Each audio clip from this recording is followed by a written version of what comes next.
Salam alaikum wa rahmatullah, Adam de Ruqya France.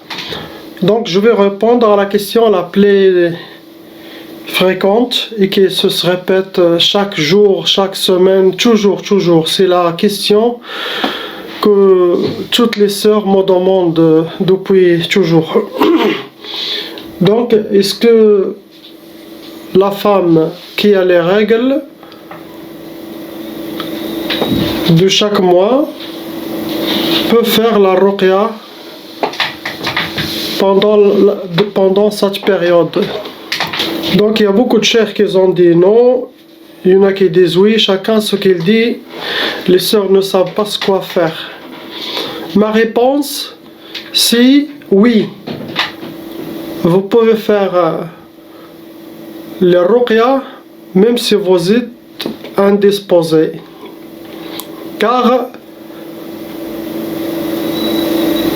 c'est le cheikh qui doit être propre et avec ablution. Vous, pendant la ruqya, vous allez rien faire. Vous allez que écouter et entendre le Coran. Si c'est ruqya par téléphone ou ruqya sur place. Ou si ruqya à distance, c'est aussi très bien. Donc vous allez rien faire. Vous n'avez pas besoin d'avoir le wudu ou être propre pour faire la ruqya. Bifadlillah. Le raqi, c'est lui qui va lire sur vous le Coran, quel que soit sur place ou par téléphone ou à distance.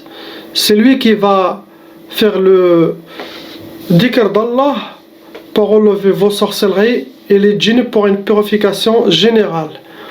Car la ruqya, ce n'est pas une adoration que vous êtes obligatoirement être avec le wudu, avec les ablutions et être propre. Vous avez le droit de lire le Coran, oui. Tout le monde mémorise quelques versets du Coran ou quelques sourates. Ça, vous avez le droit de le lire, sauf il n'y a pas le droit de toucher le livre, le Coran, ou aller à la mosquée, tout simplement. Mais vous pouvez faire le dhikr d'Allah, les méditations, c'est autorisé pour tout le monde avec ou sans ablution, avec ou sans wudu. Car le dhikr d'Allah, vous pouvez le faire 24 heures sur 24 heures. Mais les prières, vous avez que 5 fois par jour. On parle de obligatoire. Et parmi les conditions, il faut être wudu, avec des ablutions. Mais pendant la ruqya, faites que le dhikr d'Allah subhanahu wa ta'ala, qui est même plus grand et plus élevé que la prière.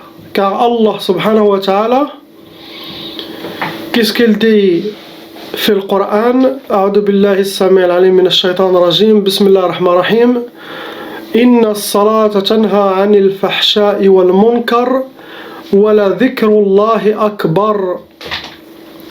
Il dit la salat vous empêche de faire le fahsha ou le munkar, il faut le traduire en français, d'aller vers les mauvaises choses, dans les mauvais chemins. Mais le dhikr d'Allah est plus élevé, subhanahu wa ta'ala.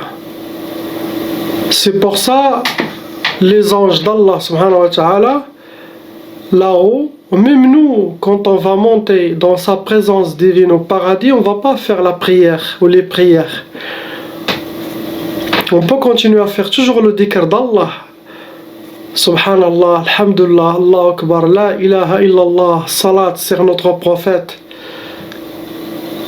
Vous pouvez le faire toujours.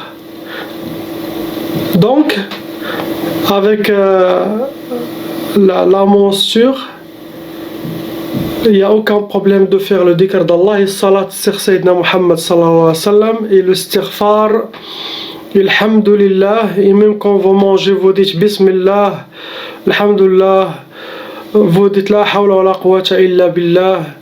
lisez le Coran quand vous voulez avec vos voix hautes ou voix dhikr. Bien sûr, il y a plusieurs méthodes de prière que vous n'êtes pas obligé d'avoir les ablutions, surtout le dhikr d'Allah. Si vous avez les ablutions, alhamdulillah. Si vous n'avez pas, ce n'est pas bien de couper, car Allah subhanahu wa ta'ala aime que chaque souffle qui sort de l'être humain, ce souffle doit sortir vivant, pas mort. Vivant, chaque souffle, quelqu'un qui est habitué de faire le dhikr d'Allah, comme Subhanallah, Alhamdulillah, Allah Akbar, la ilaha illallah, wa la quwwata illa billah, ou toujours il fait istighfar quand il y a personne, ou quand il marche de la rue, toujours.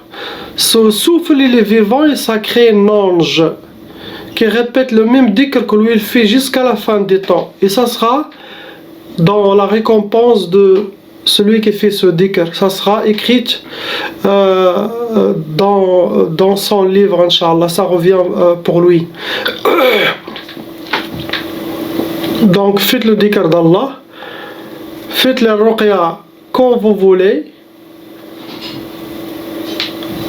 Ça ne va pas vous empêcher, Inch'Allah.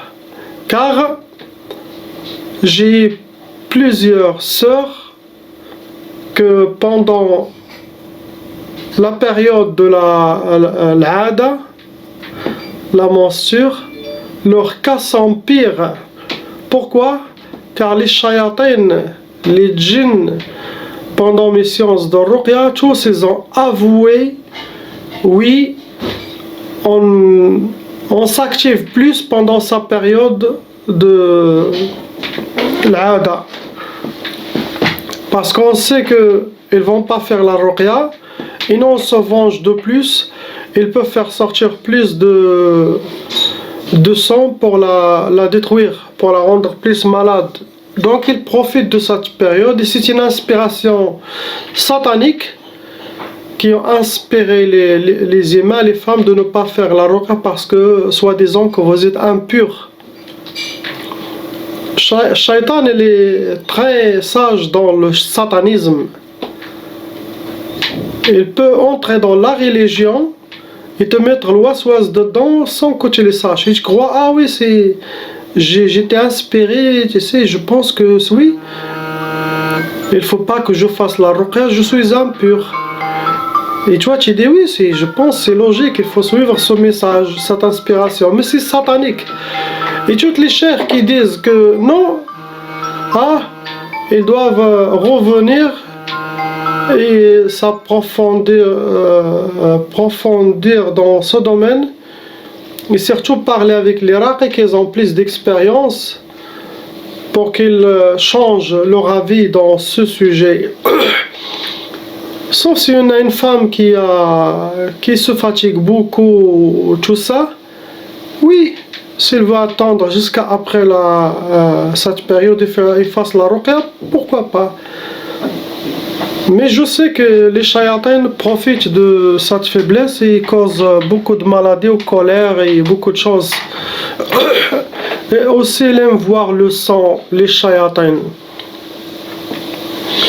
Donc, on regarde d'Allah subhanahu wa ta'ala, comme Allah il dit dans le Coran, A'udhu billahi as-samil alim minash shaytanir rajim, Bismillahir rahmanir rahim, Inna Allah la yanduru ila suwarikum wala ila ajsadikum, innama yanduru ila qulubikum. Allah, il dit dans le Coran, Allah ne regarde pas vos apparences, ni vos physiques, mais il regarde vos cœurs. Allah ne regarde pas l'extérieur. Le plus important chez Allah subhanahu wa ta'ala, c'est le cœur. Car les apparences, les gens, la femme, ils peuvent mettre le voile et tout ça. Les hommes, ils peuvent mettre djellaba et laisser la barbe pousser. Et ils peuvent être des hypocrites. Et leurs cœurs sont très sales, pleins de dunya, pleins de jalousie, méchanceté. Leur ego il est énorme. Donc, Allah ne regarde pas toutes les choses extérieures. Ce n'est pas ça chez lui. Allah il regarde le cœur. Si vous avez le voile dans votre cœur, c'est ça ce qu'il veut. Si vous avez cette barbe dans votre cœur et la foi et l'iman, c'est ça ce qu'il veut. Mais toutes les choses extérieures chez Allah ne valent rien du tout. Et l'âme, il est toujours propre. Car l'âme appartient à Allah. Et c'est parmi les secrets d'Allah subhanahu wa ta'ala qui est éternel, qui ne meurt jamais, qui ne connaît pas la mort, l'âme. Donc Allah regarde l'intérieur. La ilaha illallah, Muhammad Rasulullah. J'espère que j'ai répondu. Et chacun dans son opinion à propos de ce sujet, mais c'est ce que je vois à travers le hikmah et la sagesse. Si vous demandez à quelqu'un qui est dur dans la religion, qui est un fanatique ou ça, il va catégoriquement il va vous dire non, car ils ont la tête serrée. Shaitan, il a réussi de les rendre durs. Il a enlevé dans leur cœur l'amour de l'islam, le vrai secret de l'islam. Il a gardé que la dureté. Ah, bien sûr, c'est la plus grande fitna. Et ça, ce n'est pas l'islam. Haram, shirk, bid'a, kufr, ce n'est pas de l'islam. Toujours haram, shirk, kufr, bid'a. Non. Il y a beaucoup de facilité dans notre religion.